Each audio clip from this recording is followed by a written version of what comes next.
Are you in your second half of junior year and looking for some advice to set yourself up for success? You clicked on the right.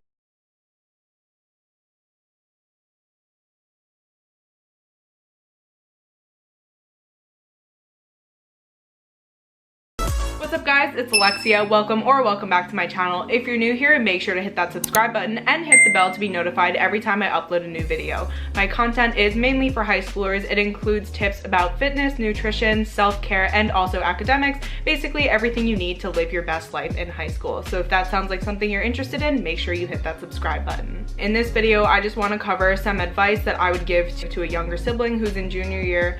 These tips were definitely some things that I implemented for myself or things that I wish I did differently, and I hope that with these tips you'll complete the second half of your junior year successfully. Disclaimer, these tips are in no particular order, but I just wanted to get a few of them out there and help set you up and get you going in the right direction. So without further ado, let's get right to the video. First up, you really want to start thinking more seriously about college and researching some more schools. So I made a video about college in the past. I'll link it up here if you want to check it out. Basically, it's a way for you to start searching up colleges and kind of get them on your radar. Start thinking about what you might want to study in college, if there's any specific programs that you're interested in or any career that you want to go into. You want to make sure that you're looking at colleges that will help get you on that right path. So some things that I did were I visited a few college campuses in my junior year. I also attended a bunch of college fairs. A big tip I have for you is to take notes during all these college fairs and during these college visits, because when you go back in your senior year to write your applications and your supplemental essays, it will definitely help you to have these notes about why you love that school. Also, I recommend that during this time you get really close with your guidance counselor and the guidance department. This is great for a few reasons. One, because your guidance department definitely knows a lot about upcoming college fairs and they can give you a lot of great advice for the college process. Second, your guidance counselor is most likely going to be writing a letter of recommendation for you. So the closer you are to your guidance counselor, the better they get to know you and the stronger they can advocate for your spot in college.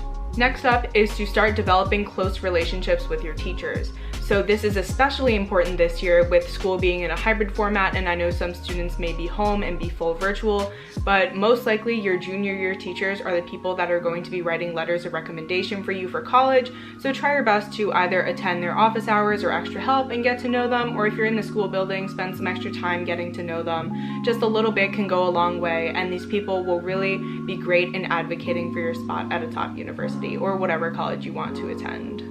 Next, although many colleges are leaning towards becoming test optional or you don't really have to submit your test scores, I definitely recommend studying super hard for your SAT or ACT exam and getting your goal score out of the way before the summer comes.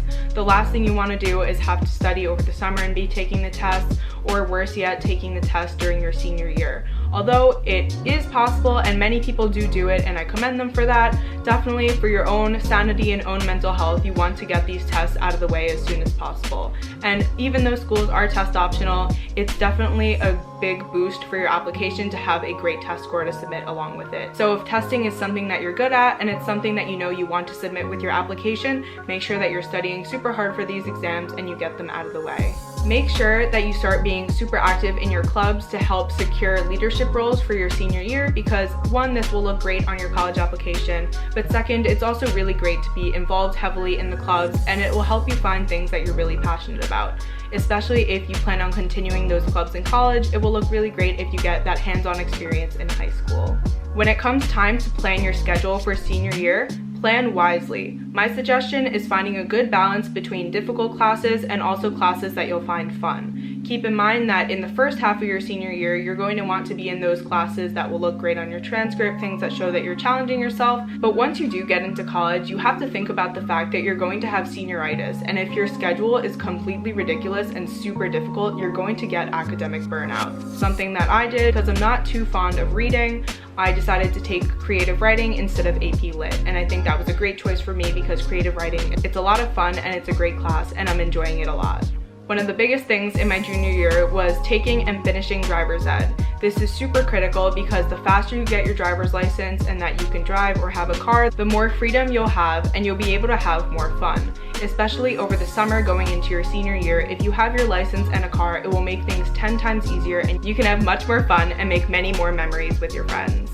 If you're interested in how to get your learner's permit or how to take your road test, any of those steps in how to become a better driver, I will leave some videos up here, or you could also check them out on my channel as well. I have a separate playlist created just for those videos.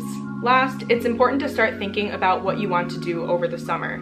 So this is your second to last summer that you'll have with all your friends in high school, so think wisely about what you want to do. I recommend finding a good balance of having some fun with your friends while also doing something serious and career-oriented, which will look great on your college application. For me, what I did over this past summer was I did a political internship for my legislator, as well as spending some time with my friends at the beach and also going on vacation with my family. It'll look really great if you get some hands-on experience, so consider some things like getting a job or an internship or doing a summer program at a college. Alright, and that is it for my tips. I really hope that these were helpful to you and that these are some things that you do consider going forward in the second half of your junior year. If you have any questions about any of the advice I gave in this video, feel free to leave a comment down below. I will be responding to everything, or you can just shoot me a DM on Instagram and I will respond on there as well. I hope that you guys are having a great school year despite COVID and that everyone is staying safe, and I hope that this video was helpful. If you enjoyed it, make sure to give it a big thumbs up and subscribe to my channel, and I hope to see you guys in the